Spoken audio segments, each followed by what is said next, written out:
Hello all, very good morning. So we are discussing regarding the analysis and interpretation of the data. In that we have seen regarding the bar charts, we have seen regarding the line diagrams, and we have seen regarding the types of pie charts and everything. So we have seen regarding the histogram, we have seen regarding the component bar chart, and we have seen regarding the charts that were used, and we have seen regarding the what are all the characteristics of table, everything. So now I would like to continue this session with what are the remaining types here. So we will discuss what is the pictogram. So here pictogram means these are small pictures or symbols that are used to represent the data or that are used to present the data. So this is how the pictogram is seen here. So you can see here how many number are there. So how many number of smarties that are there. So you can see here one picture is equal to 2 here. So this one picture 2 plus 2 4, 4 plus 2 6, 6 plus half 7. So the frequency is 7 here. So in the same way, how many number of oranges are there means 1 2 3 4. So 4 into 2. So they are like 8. So in this way you can represent the pictogram. So based on the pictures we can represent the frequency. So for example, if you take the brown here, so it is 3. How you are saying? See here, one complete circle, one complete picture is represented by 2 numbers, and half picture is represented by 1 number. So 2 plus 1, it is 3. So in such a way, you can represent the pictogram. So this is the human pictogram. This is one of the example. Nextly, we'll see what is the statistical map. So these statistical maps, they are used to represent the data in different sizes.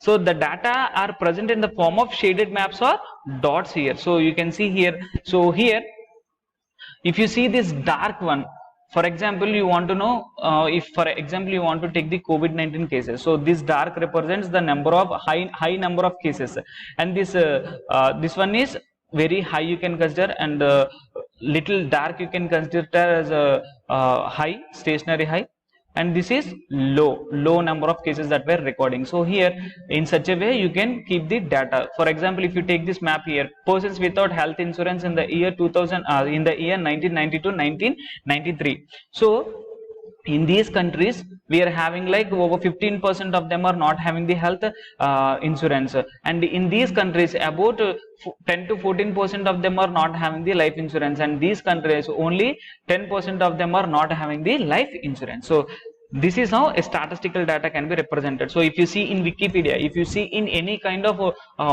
World Health Organization website, so if they want to represent you any kind of data, they will go for dark color, light color, and very light color. So dark color always represents you the high frequency, and medium light color is representing as the average, and the light color is representing as the very low. So these are some of the indicators here. So this is how the statistical map is used. Nextly, we'll see the scatter diagram. So here the scatter diagram. So where there is need to indicate the relationship of two variables, the scatter diagrams are used. And nextly, we are using the a linear relationship is evident if the dots are near the around a straight line. So this is how the scatter diagram is used. We'll see what are the statistical averages here. So the statistical averages, they are referring to the values in distribution around which other values are distributed, such as mean, median, and mode. So these are commonly used averages which are providing us the information about central value. So these are the statistical averages. So you can see what is the mean, what is the median, and what is the mode. So in such a way, the statistical averages are used here. Nextly, we'll see the interpretation of data. So whatever the data is collected, it is analyzed and it is represented. And how we can interpret means the data which is collected, it should be analyzed as well as it should be interpreted. So whatever the interpretations that we are making, they should be generalized, and they should be understood by the public over there.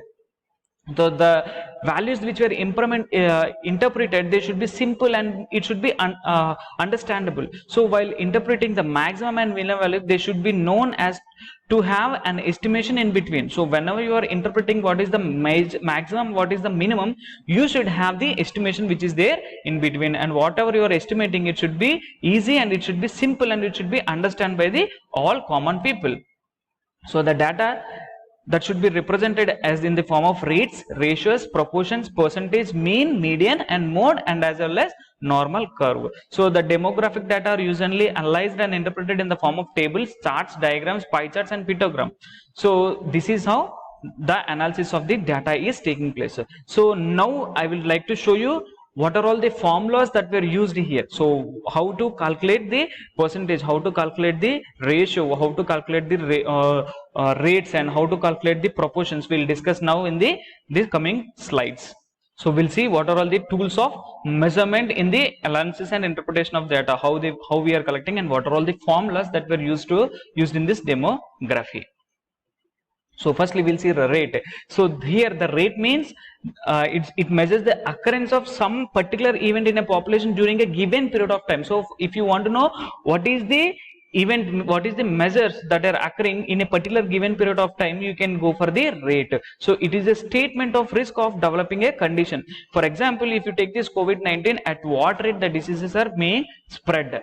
So in a given period of time, from the February to the month of August, how many number of cases that are occurring, and what is the rate that is used there, what is the rate that is increasing. So in a given period of time, mainly we are getting the data here. So it indicates the change in some events that are taking place in a population over a period of time. For example, if you want to calculate the death rates, so here for example here, what is the number of deaths that are occurring, and what is the mid-year population by that time into 1000 numbers of population. So if you do, we will get the average amount. So this is the rate example. For example, deaths in a week into 52 by what is the mid-year population into 100, if you calculate, we will get the rate. Nextly, mainly it is comprising of three types. So it is comprising of numerator, it is comprising of denominator, and it is comprising of multiplier. So here the time dimension is usually a calendar year. So the rate, it is expressed per 1000 or some round figure.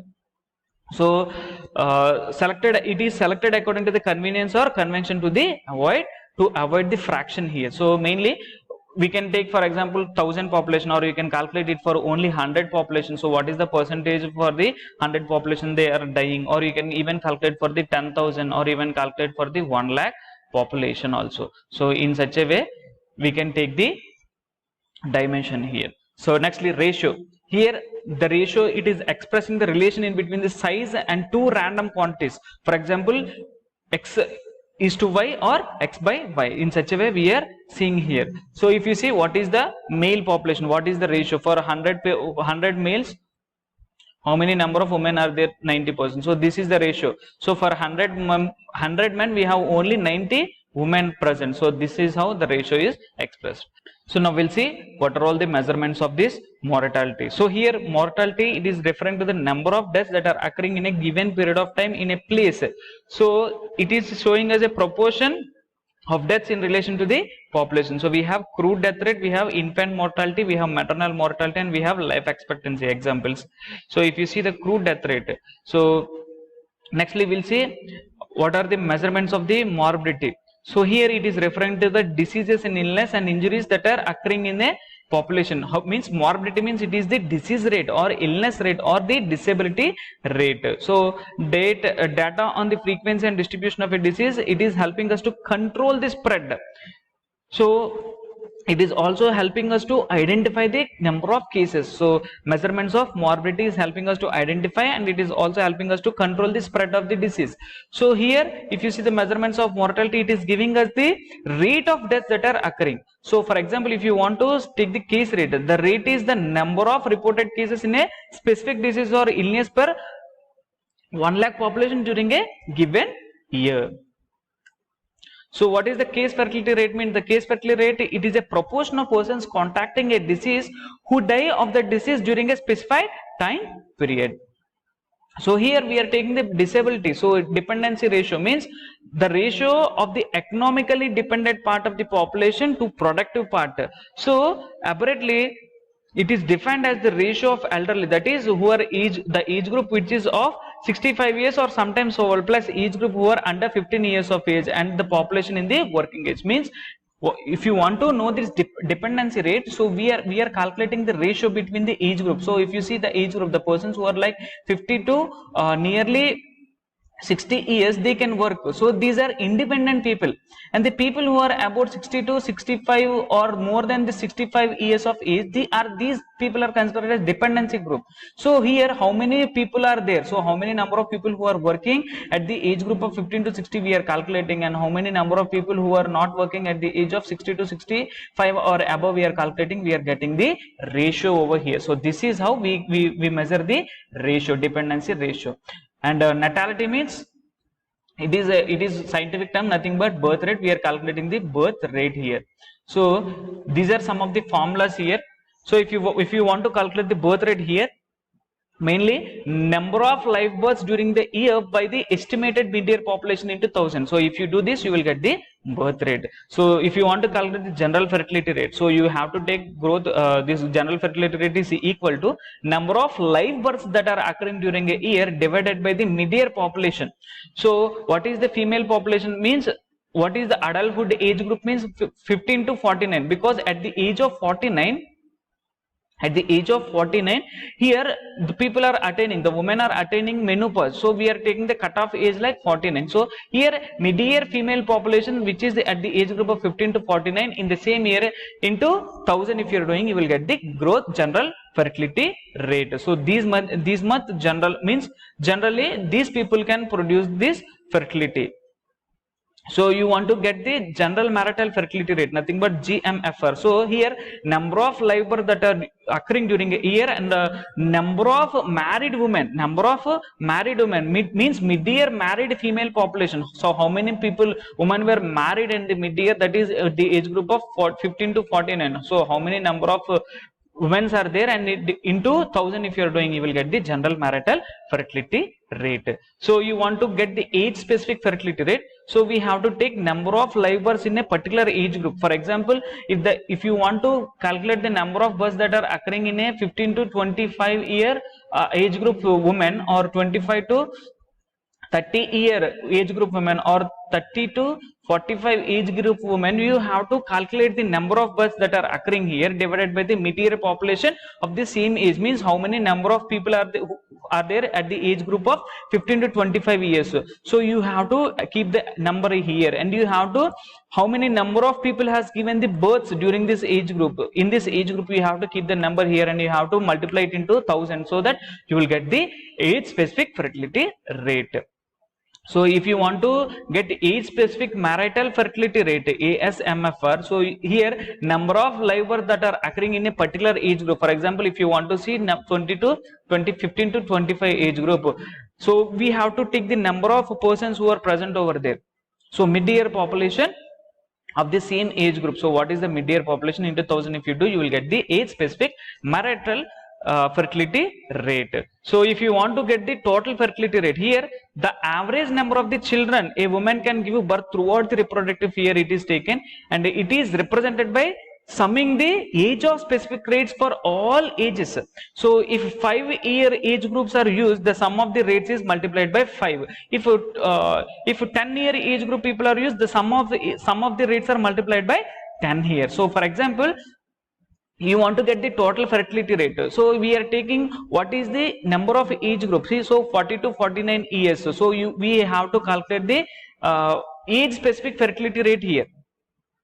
So we have to calculate the age specific fertility rate. So how you can calculate this age specific fertility rate? So if you see the age specific fertility rate, so specific age what we are taking 15 to 25, specific age group we are taking. So in this specific age group, how many number of births that are, for example, if they are giving 20 births, and if the population is like 100 people are there, 100 age people are there at the age group of 15 to 25, this is the female population in the mid-year. So about 20% of live births that are occurring, so 20 is divided by 100 into 1000 will give you the age specific fertility rate. So you are taking the age specific fertility rate, means what is the age group like 15 to 25, what is the age specific group that we are getting. For example, if you get 15, so the age group which is like 25 to 35, if you get like 10, the age group which is like 35 to 45, if you get like 5, so 15 plus 10 plus 5, so what is this 30 we are getting. So 30 30 divided by 1000 into, so we are taking the sum of age group, so we are taking only 5 year age group, so 5 into what is the age, so whatever you are getting here, whenever you are dividing this 30 by 100, so whatever you are getting, you should multiply it with 5. So this age sigma means this is sum of specific fertility rate. So here if you see here, what is the, how we can calculate this total fertility rate means, so if 5 year age groups are used, the sum of the rates is multiplied by 5. So here the specific age group that we are using is like 5 years. So here this one 45 to 19 and 15 to 19, it is the age group here. So as I have said here, according to the specific age group, we are calculating the age specific rate, and all this age specific rate, it is multiplied by this 5, so that you will get the total fertility rate. Nextly, if you want to get the total marital fertility rate, here the same formula, so the age group, so in the same way, so what is the 5, you are taking here the 5 as some average age group here, so 5-year children are the average age group we are taking. So what is the age group? 15 to 19, 15 to 19. So if the age specific marital fertility rate is about 20, and like 20 to 25 is like 10, and 25 to 30 is like 5, and 30 to 35 is like 6. So on, you have to take the age group. Here it is not 45 minus 9 by 15 minus 19, so it is just the age group. So we are bringing this mainly sum of age specific rate into 5 we are doing. So like this you have to calculate here. So you have to collect the what is the age specific marital fertility rate. So this here the age specific marital fertility rate is about 20 plus 10 plus 30 plus 8 plus 6. So you will get the sum of age specific marital fertility rate. This age specific marital fertility rate is multiplied into 5, so that you will get the total maternal fertility rate.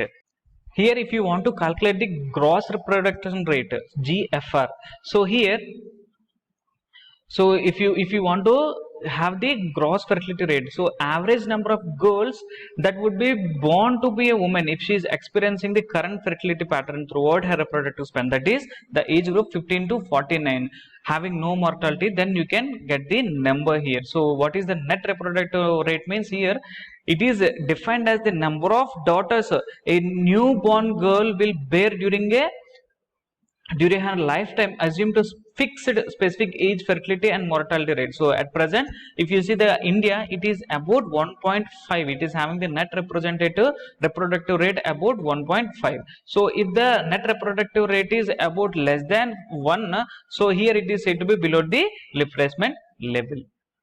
So if you want to calculate the marriage rate, so here the marriage rate, so it is the number of marriages that are occurring in 1000 total population in a given period of time or in a given year. So how you can calculate this marriage year? The formula is like marriage rate equal to number of marriages that are occurring in a year divided by mid-year population into 1000. So you will get the marriage rate. If you see the child woman ratio, here it is the number of children that is about the age group of 0 to 4 years of age per 1000 women of childbearing age. So you will get the child woman ratio.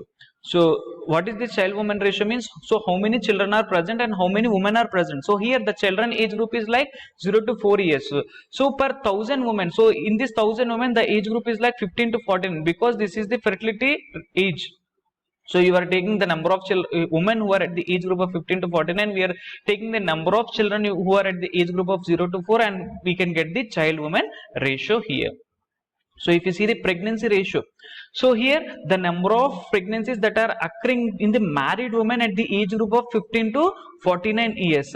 So here if you see the number of pregnancies, it is including pregnancies whether they are terminated or live birth or stillbirth or abortions, or they had to be or not yet to be terminated. So you are taking the pregnancy rate, all the pregnancy rates. So if she is conceived in spite of the baby, if she is conceived, you can take the pregnancy rate. The age group is like 15 to 49 years. abortion year. So you want to know what is the number of abortions that are occurring in a particular year. So in a 1,000 years population, so how many number of abortions are occurring divided by the age group. So that is into age group is like 15 to 19 years into, sorry, age group is like 15 to 49 years into 1,000. So you will get the abortion rate here. So this is how. So if you want to get the crude death rate, number of deaths that are occurring in a year divided by mid-year population into 1,000, you will get the crude death rate. You want to get the specific death rate. So number of deaths that are occurring from a particular disease. Specific means how many people are dying with the disease TB, or how many people are dying with the disease TB.